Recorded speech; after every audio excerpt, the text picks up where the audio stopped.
संसद के दोनों सदनों से जी राम जी बिल पास हो गया है। हालांकि गुरुवार देर रात राज्यसभा में बिल पर विपक्षी सांसदों ने बहस के दौरान जमकर हंगामा किया। विपक्ष की मांग थी कि बिल को सिलेक्ट कमेटी के पास भेजा जाए। हालांकि सदन में विपक्ष की गैर मौजूदगी के बीच बिल ध्वनिमत से पास कर दिया गया।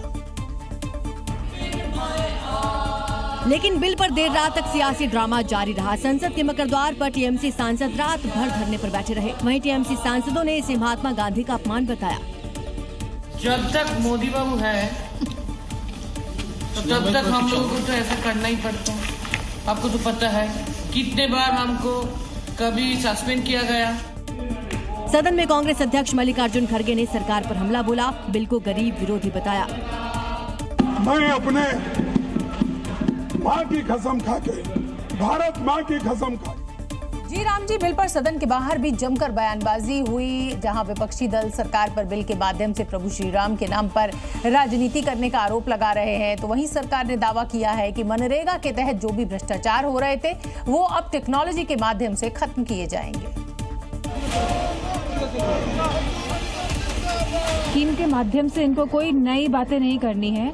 इनको खाली अपने प्रचार में, प्रसार में राम का नाम का प्रयोग करना है। इस मंशा से इन्होंने ये नाम बदला है, नहीं तो इसका कोई औचित्य ही नहीं था। सड़कों को गौण करना मुश्किल होता है, संसद को मौन कर लीजिएगा। सड़क मौन नहीं होती है, प्रतिरोध होगा और आपको फार्म लॉज की तरह, ये मार्क माई वर्ड्स, इसे वापस लेना।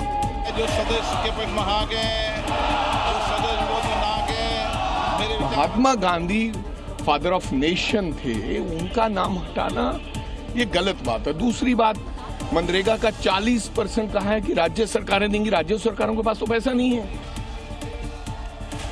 हिजाब विवाद में घिरे बिहार के मुख्यमंत्री नीतीश कुमार की सुरक्षा बढ़ा दी गई है। नीतीश की सुरक्षा को लेकर खुफिया एजेंसियों ने अलर्ट जारी किया था और इसके बाद एसएसजी उनकी सुरक्षा में लग गई है। और मुख्यमंत्री की सुरक्षा में करीब 200 से ज्यादा कमांडो की तैनाती की गई। ये आपको दिखाते हैं, ये नीतीश कुमार का जो सरकारी आवास है मुख्यमंत्री का, एक अणे मार्ग का आपको वो तस्वीर दिखाते हैं, जहां सुरक्षा के तमाम जो अधिकारी होते हैं, एसएसजी के कमांडो होते हैं, वो तैनात होते हैं। सुरक्षा को देखते हुए अब नीतीश कुमार के करीब भी सिर्फ करीबी लोग ही जा सकेंगे। उनके कार्यक्रमों, आवास के आसपास और मूवमेंट के दौरान भी सुरक्षा और कड़ी कर दी गई है। सीएम नीतीश कुमार की सिक्योरिटी को देखते हुए एसएसपी और एसपी को विशेष सतर्कता बरतने के निर्देश दिए गए हैं। दरअसल पाकिस्तान के एक डॉन शहजाद भट्टी ने हाल ही में सोशल मीडिया पर वीडियो पोस्ट करके नीतीश को धमकी दी थी। खुफिया इनपुट के बाद उनकी सुरक्षा को बढ़ा दिया गया। वहीं हिजाब विवाद मामले में लखनऊ, हैदराबाद, रांची और बिहार के मुजफ्फरपुर में नीतीश कुमार के खिलाफ एफआईआर दर्ज करवाई गई है। हिजाब विवाद में सियासत भी जोरदार हो रही है। मुसलमान अब नीतीश कुमार के इस बर्ताव के लिए माफी मांगने की मांग कर रहे हैं। तो वहीं मुस्लिम धर्मगुरु सज्जाद नोमानी ने जेडीयू से नीतीश कुमार को बर्खास्त करने के लिए कहा है।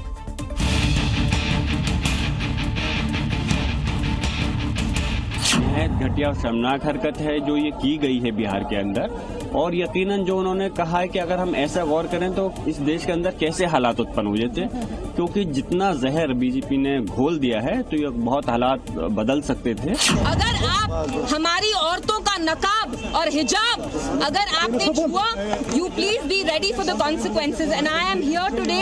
अगर हमने किसी हिंदू बच्ची का खुदा ना खास्ता घूंघट उठाया होता तो आप मुझे बताइए कंट्री में अभी क्या माहौल होता है। पार्टी के अंदर एक आवाज बुलंद होनी चाहिए कि इसको पार्टी से निकाला जाए।